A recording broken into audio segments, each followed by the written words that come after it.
Having played the Wuthering Waves CBT now for around 4 hours, I want to give a short rundown on my first impressions of the game. Before getting to those, we have to talk about my expectations going into the beta. I have not played the first CBT, nor have I been looking up information on the game itself. Basically, I went into the CBT blind, although I have read about some Pokemon-alike mechanics and shinies before, but that's about it. So, what did I hope to find in Wuthering Waves? First off, I really want the game to lean heavily into a dynamic, responsive, satisfying and difficult combat. I want it to be the Elden Ring of gacha games. I want long, difficult boss battles, maybe even world bosses or raids, which you have to team up with other players to defeat. Sure, some system would need to exist to balance that stuff, but that shouldn't be that difficult. As the game is advertised as a story-rich, open-world game with a high degree of freedom, I expect it to be dialogue-heavy and being story-driven. Fortunately, for the main story, this would not necessarily contradict my hopes of it being combat-heavy, since the endgame could totally just resolve around badass bosses instead of picking mint like in other games. Next up, I love myself some exploration. It is a great, and at least for me, enjoyable time sink. Exploration also comes hand in hand with puzzles. However, when thinking of puzzles, I do not want to light some torches. I want my brain to be fried and want to think about a solution. And last but not least, I don't want my character progression to be stamina gated. However, given this being a gacha game, I don't hold my hopes too high on this one. So basically what I'm looking for is Genshin Impact but with an actual endgame and difficult combat. That being said, let's talk about my first hours in Wuthering Waves. Mind you, I can obviously not speak about endgame yet, nor will I be deep diving into the story and reviewing the game. I will be making a separate in-depth review on the Wuthering Waves beta later on, so if you're interested in that, click the subscribe button. The game starts off by having me picking mint, I mean grass. Jokes aside, the introduction cutscene is really well done and gives me great hopes, so let's jump in.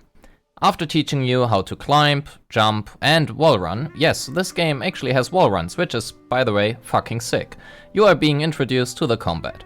Left click to basic attack and E to use resonance skill, which is basically your elemental skill, speaking in Genshin terms.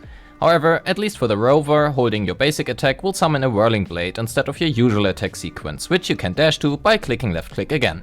Cool stuff. Dealing damage to enemies or evading attacks will accumulate concerto energy, which allows you to switch to another character, called resonators. Switching your character while your active character has full concerto energy will make the exiting resonator use the outro skill and the incoming character their intro skill. So basically, like in Genshin, you have a party of characters to swap between, however the party size here is limited to 3. Accumulating enough energy with a character allows you to use the ultimates, so nothing new here either.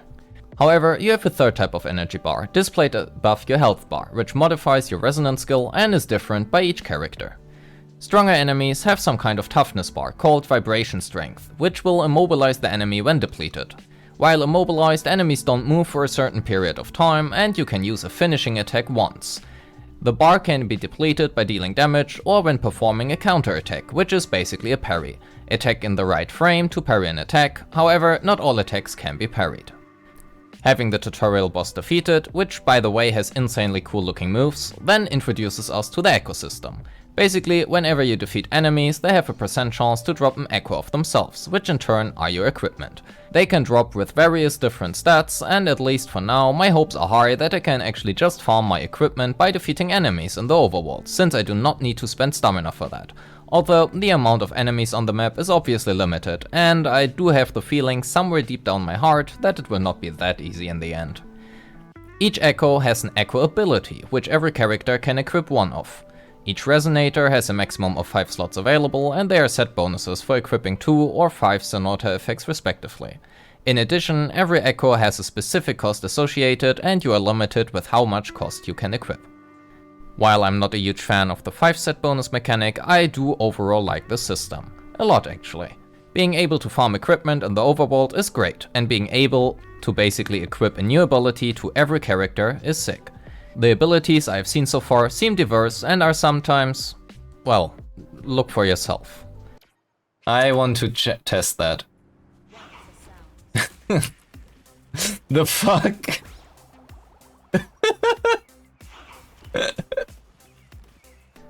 This will also be my new end card screen. I love it.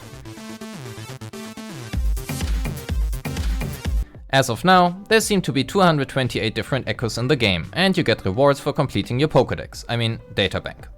Regarding exploration, the world is filled with chests, small puzzles and challenges, just like in Genshin, and seems interesting enough to explore. It does not have the same captivation to me as Genshin so far, at least regarding the visuals, but since I'm very early into the game, that mustn't mean much. Speaking of exploration, the game has the same kind of mechanics as Genshin. You can collect various uniques, which you then can turn in and get rewards. You have your world level and ascension, and you get rewards for exploring any certain percent of a given area, and of course you have the gacha system. Speaking of that, let's have a look. The gacha in this game is called Convene, and currently has 5 banners, well, technically 4. You have your rate up beginner banner, which is the same as the standard banner, but you get any 5-star at a 20% discount after a maximum of 50 wishes. The rate up event banners are separated into character and their respective weapon and also use different currencies, whereas you have to win your 50-50 for the character. However, the weapon is guaranteed at max pity. With a base chance of 0.8%, this is a bit higher than Genshin, being at 0.6%. However, one banner I want to point out specifically. The permanent weapon banner, which allows you to chart a path for a specific standard 5-star weapon and guarantees every 5-star to be exactly that weapon. Furthermore, you will receive one of 2 different currencies from these banners as well, for 3-star, 4-star and 5-star pulls respectively. You can trade the 3-star currency for wishes, up to 18 each month or 6 per banner or various materials. For the 4 and 5-star pulls you will receive Afterglow corals, which you can then again either trade for wishes or, and I recommend you to sit down now, even for every single 5-star character in the game, at least so far, including the limited event character, at least while the event rate up banner is up. The purchase limit is 2, but this allows you to get every character in the game guaranteed after some time. Although it is very expensive. Some very quick and inaccurate math, every 4-star grants you 3 Afterglow corals and every 5-star 15. Given you have not maxed any character so far, this would equal around 38 corals every 80 pulls. I did not find any information on soft pity, so I just expect it to not exist. If you lose your 50-50, you get another 30 Afterglow corals. Given you lose every 50-50, you would get 98 corals every 160 pulls, which means you have to pull at least 480 times to guarantee yourself a free 5-star character from the shop, or around 600 pulls if you want the rate up. Oh well. So, did Wuthering Waves meet my initial hopes and expectations? Well, yes, it did. It is basically Genshin with a little bit of a different combat system, even the menus look nearly the same. However, while my first impression seems really good and I am positively surprised, I cannot give a final verdict yet. I'm not even close to the endgame, nor deep into the story, nor have I seen most of the map. So, let's summarize my first impressions. So far, the combat seems fluid, feels great, and has great potential.